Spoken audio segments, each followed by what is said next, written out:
आज भी आप देख लें, जितनी भी लड़ाइयां हो रही हैं, जितने भी संघर्ष हो रहे हैं, कोई ना कोई कंट्री अपनी बात को दूसरी के ऊपर में थोपना चाहता है, उसके लिए वो शक्ति का प्रयोग कर रहे हैं। अगर आप इतने शक्तिशाली हैं कि कोई इसको न कर सके तो आप हमेशा स्वतंत्र रहेंगे। लेकिन अगर आपके पास में सब कुछ है लेकिन वो मनोबल नहीं है तो आपके अस्त्र शस्त्र सब रटे रह जाएंगे। मैं चाहता हूं कि आप लोग इस 5 साल के शेड्यूल को फॉलो करें। इसके लिए नहीं कि निर्णय सही होंगे, इसके लिए नहीं कि निर्णय को आप वो कर निर्णय कर पाएंगे तो आपको सफलता मिलेगी, वो तो मिलेगी, लेकिन उस कमिटमेंट, उसके साथ में, रिगर के साथ में, उस डिसिप्लिन के साथ में अगर आप अपना जीवन जिएंगे तो आपके अंदर एक बहुत स्ट्रांग विल पावर पैदा हो। मेरा क्षेत्र, मेरा अनुभव यूथ के साथ उम्र का एक बड़ा भारी गैप, आप लोगों में से अधिकतर मेरे से 60 वर्ष से अधिक छोटे हैं। मैं स्वाधीन भारत में नहीं, उस भारत में पैदा हुआ था जब भारत स्वाधीन नहीं हुआ था। तो मैं आपसे क्या बात कर सकता हूं? क्या चीज है जिस विषय पर मैं आप लोगों से बातचीत कर सकूं?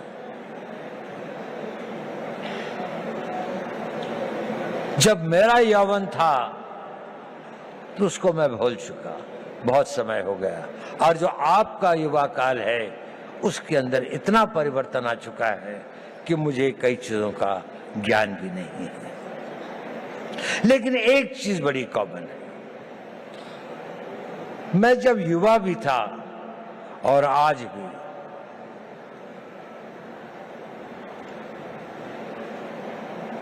एक चीज का मैंने देखा, वो हमेशा आपके साथ चलती है, आपको पता हो या ना हो, आप कॉन्शियस हो या ना हो,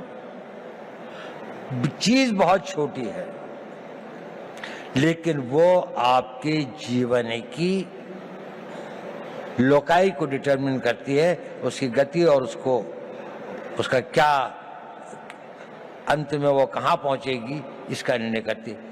वो होती है आपके निर्णय लेने की क्षमता। आप सभी निर्णय लेते हैं। युवा को अपने रोजमर्रा की जिंदगी में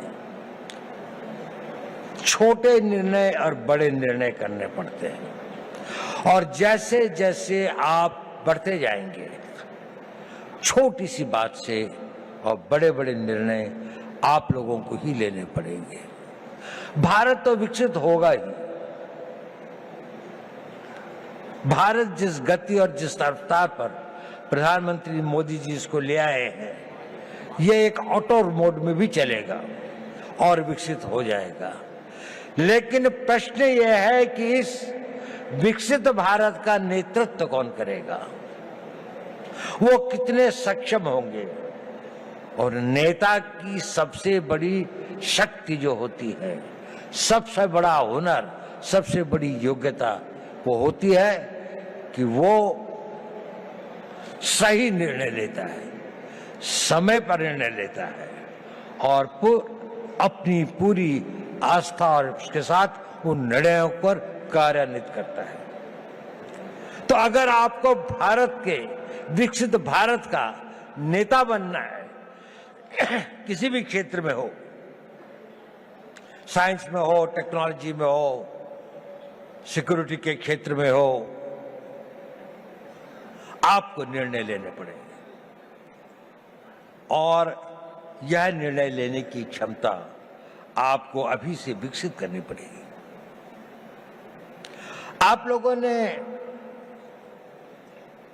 बहुत कुछ पढ़ा है, आप भारत के जागृत युवक हैं, निर्णय कैसे लें बहुत सारे मोटिवेशनल स्पीकर्स बताते हैं, मैं उस बारे में ज्यादा नहीं कहना चाहता।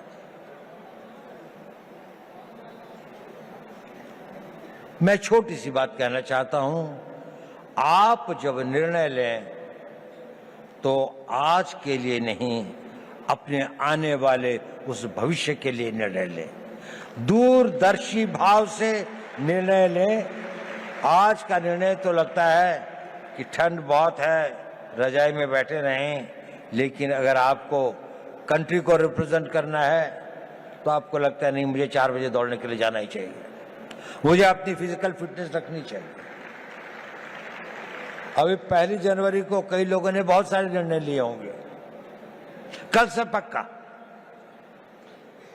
सोशल मीडिया नहीं देखूंगा, टाइम खराब नहीं करूंगा, जिम में रोज जाऊंगा,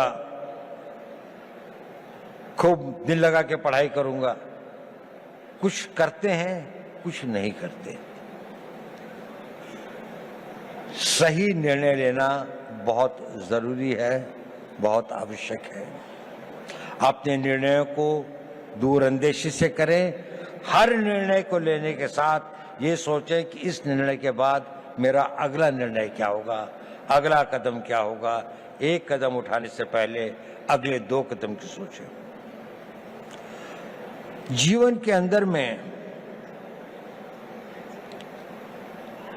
ड्रीम्स से जीवन नहीं बनते, पर ड्रीम्स उनको एक दिशा देते हैं, आवश्यक है।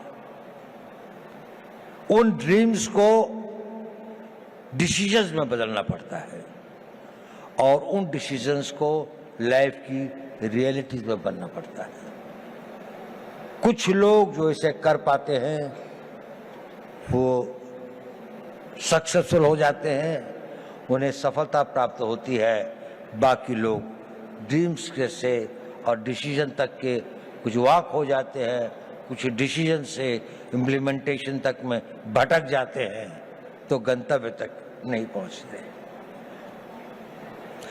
आप सब लोगों में असीम संभावनाएं हैं। आप में यौवन की ऊर्जा है, आप में बड़े बड़े सपने हैं, आप में वो शक्ति है, आप में वो प्रवाह है जो ये कहता है कि मैं समुद्र को पी जाऊंगा, मैं दुनिया को बदल डालूंगा। उस तरह की शक्तियों को लेकर आप आए हैं और आप बहुत भाग्यवान हैं कि आप उस भारत में पैदा हुए हैं, एक स्वतंत्र भारत में। ये स्वतंत्र भारत हमेशा ऐसा नहीं था जितना स्वतंत्र आपको दिखाई देता है। सदियों तक हमारे पूर्वजों ने इसके लिए बहुत कुर्बानियां सही, बहुत अपमान सहे, बहुत असहायता के दौर से गुजरे। कई लोगों को फांसी चढ़नी पड़ी, भगत सिंह को फांसी के फंदे को स्वीकार करना पड़ा, सुभाष बोस को जीवन भर संघर्ष करना पड़ा, महात्मा गांधी को सत्याग्रह करना पड़ा और अनगिनत लोगों को अपनी जानें देनी पड़ी। ये संघर्ष चलता रहा।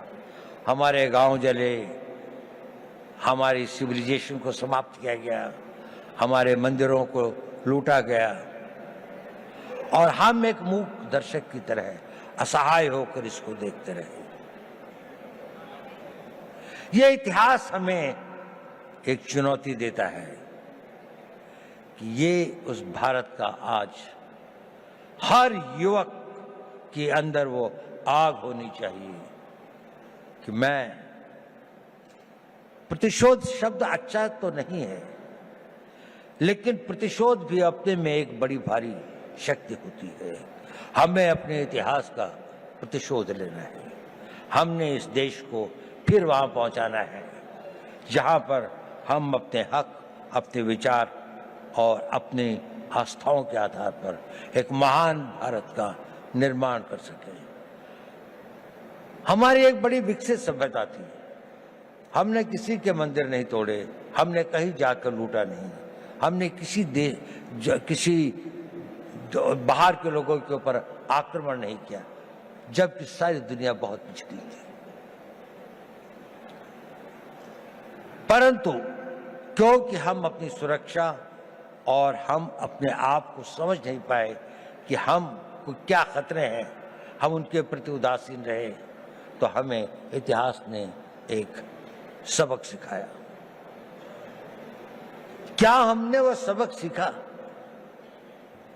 क्या उस सबक को हम याद रखेंगे? अगर आने वाली पीढ़ियां उस सबक को भूल जाएंगी तो ये इस देश का सबसे बड़ा ट्रेजेडी होगी।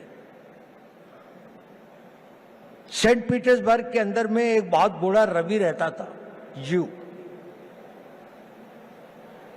वहां का जो बिशप था वो दोनों बहुत दोस्त थे। तो एक दिन बिशप उसके घर पे आया तो रवि जो था करीब 80-85 साल का था, तो उसकी आंखों में आंसू थे। उसने कहा, रवि क्या बात है, आज तुम उदास लग रहे हो? नहीं, उसने कहा, सोच रहा था। उसने कहा, क्या सोच रहे थे? उसने कहा, मैं ये सोच रहा था कि जूस का क्या होगा। उसने कहा, देखो पिछले 2000 सालों से तुम संघर्ष कर रहे हो, 2000 सालों से यात्राएं सह रहे हो, 2000 सालों से तुम्हारे ऊपर इतनी अधिक वो हुई, प्रोग्राम थे दुनिया में, क्या तुम्हें इस बात का रोना आ रहा है? उसने कहा, नहीं, मुझे इस बात का रोना नहीं आ रहा। मेरे विचार में एक ख्याल आया कि इन हजारों सालों तक संघर्ष की जिस परंपरा से, जिस आग को जिंदा रखा है, कहीं आने वाली पीढ़ियां इसको भूल तो नहीं जाएंगी,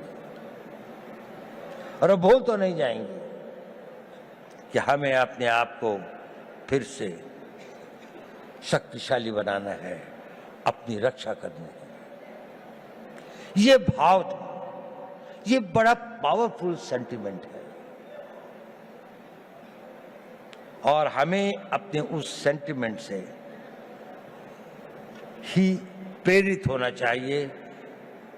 कई सारी ऐसी बातें होती हैं हमारे ऊपर, कई सारे इस तरह के आघात होते हैं जिससे हमें लगता है कि अगर हमारे साथ में अन्याय हुआ है, अगर हमारे साथ दुर्व्यवहार हुआ है, हमारे गांव जलाए गए, हमारी मातृशक्ति का अपमानित किया गया, तो इसका हम भी अपने आप को इतना मजबूत करेंगे, हर रूप से, आर्थिक रूप से, रक्षात्मक रूप से, टेक्नोलॉजी के रूप से, हर क्षेत्र में हमें आगे बढ़ना है।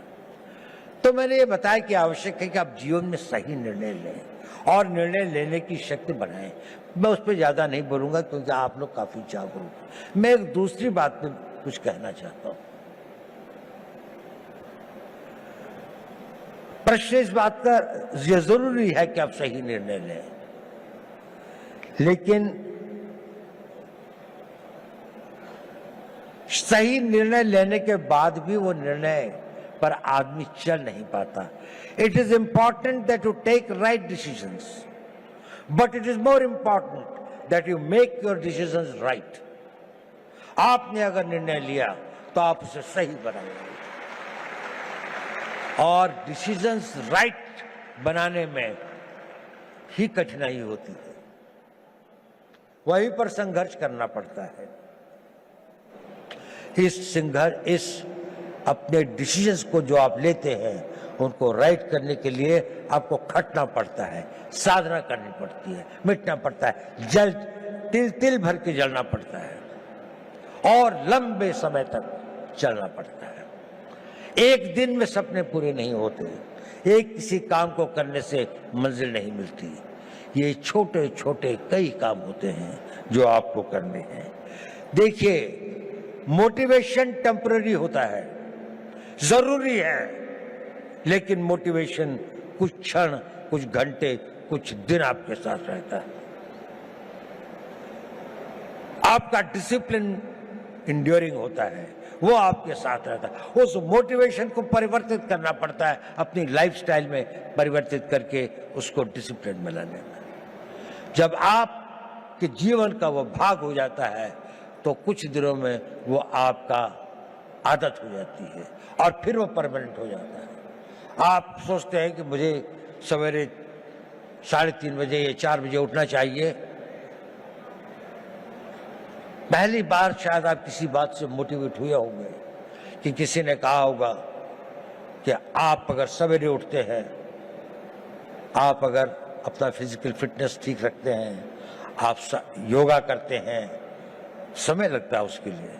आप 9 बजे उठ के नहीं कर सकते। आप अपनी पढ़ाई कर सकते हैं। तो 3 दिन तो आपने किया, चौथे दिन आप भूल गए। लेकिन अगर आप में डिसिप्लिन आ जाता है तो फिर ये हो जाए, और अगर वो आपका नेचर बन जाता है तो फिर जीवन भर आप ये करते रहते। तो अपना मोटिवेशंस को अपने डिसिप्लिन में परिवर्तित करें, ये एक इंपॉर्टेंट टिप है। ये भी बहुत जरूरी है कि जब आप निर्णय लें तो इसमें जो काम करना होता है उसको पोस्टपोन करने की आदत मत डालें। अगर कोई काम करना है तो वो अभी करना है, आज ही करना है। मैं इसको आधे घंटे के लिए नहीं पोस्टपोन करूंगा। अगर आपने उसको पोस्टपोन किया तो ये भी हैबिट फॉर्मिंग होता है, यह आपकी आदत बन जाएगी और आप जीवन में अच्छे कामों को करने की इच्छा तो होगी, लेकिन आप उसे पोस्टपोन करते जाएंगे। पोस्टपोन मत करिए। दूसरी बात, कभी कभी किसी कारणों से व्यवधान हो भी जाए तो don't quit. Tenacity is a very important power. आपकी लगन, उस लगन के साथ में लगे रहें, क्विट मत करें, सरेंडर मत करें। कष्ट आएगा, रुकावटें आएंगी, तकलीफें आएंगी, ठहरना होगा तो ठहरेंगे, लेकिन ना अपनी मंजिल छोड़ेंगे, ना अपना रास्ता बदलेंगे। आगे बढ़ेंगे तो पूरे जोश के साथ बढ़ेंगे। और एक बहुत बड़ी बात है कि अपने ऊपर विश्वास मत छोड़ें। स्वामी विवेकानंद जी ने कहा था, पुराना धर्म कहता है नास्तिक वो है जो ईश्वर पर विश्वास नहीं करता। नया धर्म कहता है नास्तिक वो है जो स्वयं पर विश्वास नहीं करता। यदि आपको ईश्वर पर विश्वास है तो अपने पर विश्वास करना सीखिए। आप इसको कर सकते हैं। ये शक्ति आप में अपने आप आ जाएगी अगर आप अपने आप को ये करेंगे। मैं आपसे ये सब क्यों कह रहा हूं? इसलिए कि आप भविष्य के नेता हैं। अगर आप भविष्य के नेता हैं तो आपको डिसीजन लेने पड़ेंगे। अगर आपको डिसीजन लेने पड़ेंगे तो आपको उन डिसीजंस को कामयाब बनाने के लिए पूर्ण आस्था, पूरी कमिटमेंट, पूरी मेहनत, पूरी लगन के साथ समर्पित होना पड़ेगा। लेकिन इसका एक और कारण भी है जो मैं ये बात आपसे कह रहा हूं। ये बात सही है कि नहीं, मैं नहीं कह सकता, लेकिन ये मेरे 81 साल के जीवन का अनुभव है। और आप लोगों को गुमराह करने से बड़ा पाप मैं कोई नहीं कर सकता। मैं आपसे एक बात कहना चाहता हूं, ये मेरे अनुभव के आधार पर भी है, और मेरा अनुभव मेरे अपने जीवन का नहीं, और हजारों लोगों के साथ जो मेरे जीवन का अनुभव रहा उस पर भी। जब आप अपने आप को इस तरह से ढालते हैं, 5 साल का टाइम दीजिए, केवल 5 साल, कि मैं जो निर्णय करूंगा उस पर अटल रहूंगा। 5 साल अगर आपने यह काम किया, आप में एक अद्भुत एनर्जी पैदा होती है। वो होती है आपकी विल पावर। और ये सब जो मैं कह रहा था वो इसलिए कह रहा था, सही निर्णय लें, निर्णय पर अटल रहें, ताकि आप में वो विल पावर पैदा हो सके। और वो विल पावर क्या होती है, मैं आपको छोटी सी कहानी सुनाता हूं। 11 अप्रैल 2011 को हमारे कंट्री की एक नेशनल वॉलीबॉल प्लेयर थी। उनका नाम था अरुणिमा वर्मा। वो वॉलीबॉल के टूर्नामेंट से आई और अपनी परीक्षा देने के लिए दिल्ली से लखनऊ जा रही थी। बरेली के पास कुछ डकैतों ने उस पर हमला कर दिया और लोगों से सामान लूटने लगे। अधिकतर लोगों ने दे दिया। उसके गले में चेन थी, उन्होंने चेन खींचने की कोशिश करी। उसने रेजिस्ट किया, उसने नहीं दी चेन। उन लोगों ने उसे ट्रेन से बाहर कर दिया। वो बहुत बुरी तरह से लहूलुहान हो गई। दुर्भाग्य देखिए, उसी समय दूसरी ओर से एक ट्रेन आ रही थी और वो ट्रेन से उसका पांव कट के अलग हो गया। रात के 2 बजे का समय था।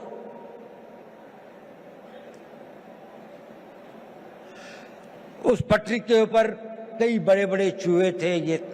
वो उसके मांस को खाने लगे। वो वेदना में करा रही थी पर कोई नहीं था। उस सुनसाने में, उस वीराने में कोई नहीं था। वो लहूलुहान, उसका बहुत खून बह चुका था। सवेरे लोग वहां पहुंचे तो उसको उठाया, ले गए। नेशनल प्लेयर थी, दिल्ली लाए। All India institute of medical sciences में उसका उपचार हुआ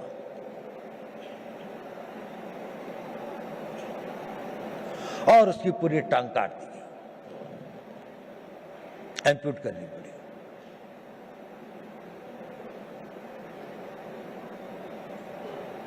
वो बिल्कुल एक विकलांग होकर अपने घर में पड़ी थी, लेकिन उसने ये इरादा किया कि नहीं, मैं विकलांग नहीं हूं, मैं माउंट एवरेस्ट पे चढ़ूंगी।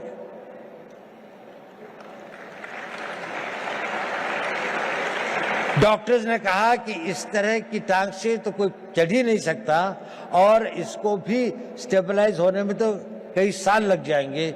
उसने कहा नहीं, मैं तो आज ही से प्रैक्टिस करूंगी। 13 मई 2013 को उसने माउंट एवरेस्ट पर चढ़ी। पहली एक पांव न होने वाली महिला में एक आर्टिफिशियल उसके साथ में, और वही नहीं, सबसे पहले चढ़ी टॉप पर। जो पूरा गैंग ग्रुप था उसके अंदर में वही बेस कैंप से सबसे पहले आती थी। क्या था उसके अंदर? Physical strength, opportunities, talent.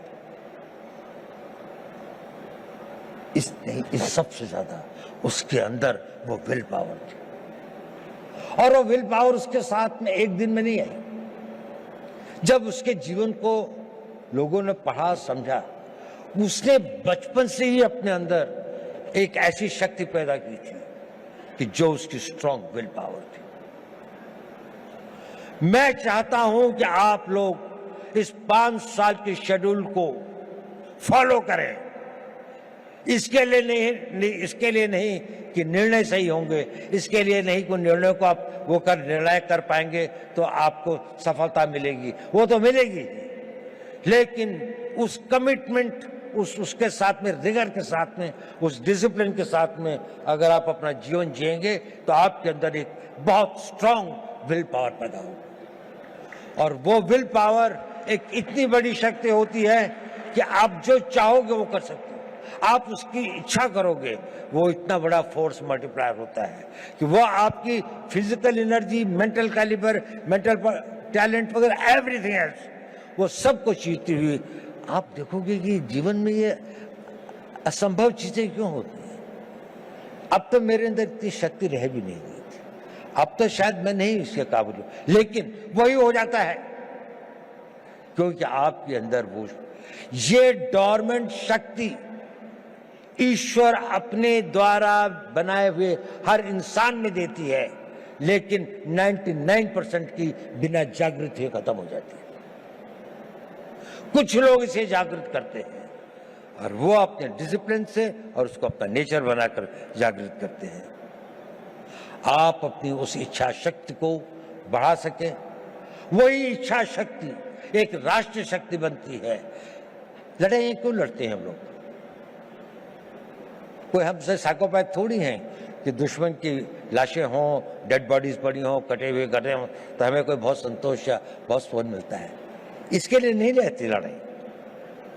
लड़ाइयाँ लड़ी जाती हैं किसी देश के मनोबल को तोड़ने के लिए, ताकि उसका मनोबल इतना टूट जाए कि वो हमारी इच्छाओं के अनुसार संधि कर सके, हमारी बात को मान सके, जो हम चाहते हैं वो उसे प्राप्त कर सके। जब आप लोगों में इच्छा शक्ति होगी तो राष्ट्र का मनोबल बनेगा। The will of the nation जिसे कहते हैं कि जिसके लिए लड़ाइयाँ लड़ी जाती हैं।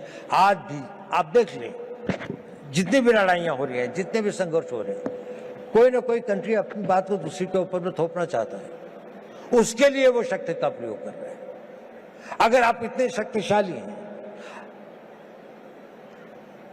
कि कोई इसको ना कर सके तो आप हमेशा स्वतंत्र रहेंगे। लेकिन अगर आपके पास में सब कुछ है लेकिन वो मनोबल नहीं है तो आपके अस्त्र शस्त्र सब रखे रह जाएंगे, और उसके लिए चाहिए नेतृत्व। आज हम बहुत भाग्यशाली हैं कि देश में ऐसा नेतृत्व है, एक ऐसा नेतृत्व जिसने 10 साल में देश को कहां से कहां पहुंचाकर एक ऑटो बोर्ड में ले आए हैं। उनकी कमिटमेंट, उनकी मेहनत, उनकी टोटल डेडिकेशन हम सब के लिए एक आदर्श हुआ है। देखिए, नेपोलियन बोनापार्ट एक बड़ा भारी योद्धा था। ये आपके लिए रेलेवेंट है क्योंकि आप लोग नेता हैं कल के, आप लोगों ने नेतृत्व करना है। कोई आर्मी का जनरल बनेगा, कोई इंटेलिजेंस का चीफ बनेगा, कोई बहुत बड़ा डॉक्टर बनेगा, कोई इंजीनियर होगा, कोई बड़ा भारा एडमिनिस्ट्रेटर होगा, कोई बहुत अच्छा डिप्लोमेट होगा, कोई राजनीतिक नेता भी होंगे कुछ लोग। नेपोलियन एक बात कहता था, I am not afraid of 1000 lions led by a sheep, but I am afraid of 1000 sheep led by a lion. अगर हम 3000 लॉयन पैदा कर दें, नेपोलियन कहता था मुझे 1000 शेरों की फौज से डर नहीं लगता अगर उसका नेतृत्व एक भेड़ का बच्चा कर रहा हो। लेकिन अगर भेड़ों की फौज होगी पर अगर भेड़ों की फौज का भी नेतृत्व करने वाला एक शेर होगा तो मुझे उससे बहुत डर लगता है। क्या इस भारत मंडपम में बैठे 3000 शेर पैदा कर सकते हैं? 3000 वो लोग कर सकते हैं। अगर आप नेतृत्व करेंगे तो देश पीछे चलेगा, जहां आप ले जाएंगे देश वहीं जाएगा। आज देश कहां जा रहा है? इसकी कल्पना, जिसने इसकी कल्पना करी, मोदी जी ने इसकी कल्पना करी, एक संघर्ष क्या, एक टीम में जो भी इतना सारा, इतनी मेहनत, इतनी लगन, इतनी कमिटमेंट, इतनी इमेजिनेशन के साथ में इतना डिसिप्लिन है कि वो भी एक तरह से ऑटो मोड पर डिविनिटी के साथ चलते हैं। कहां से विचार आते हैं, नए नए विचार किसी भी क्षेत्र में हो।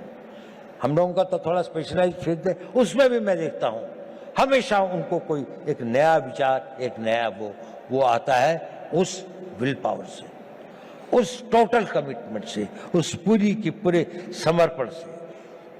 आप बहुत भाग्यवान हैं। आप एक उस भारत के तो देखेंगे जिसकी हम कल्पना कर सकते हैं। जब आप अपने यौवन में, जब आप अपने उसके आगे अपनी मेहनत और लगन से आगे पहुंचेंगे तो उसके बाद आप देखेंगे एक बहुत बड़े भारत की आप होंगे। लेकिन ये पहली बार नहीं होगा कि भारत के इतिहास में ऐसा हुआ। जब जापान का उदय हुआ तो वेस्ट के अंदर भी एक बड़ी बहस चली कि क्या एशियन कंट्री कोई जो है वो वेस्टर्न कंट्री से आगे निकल सकता है।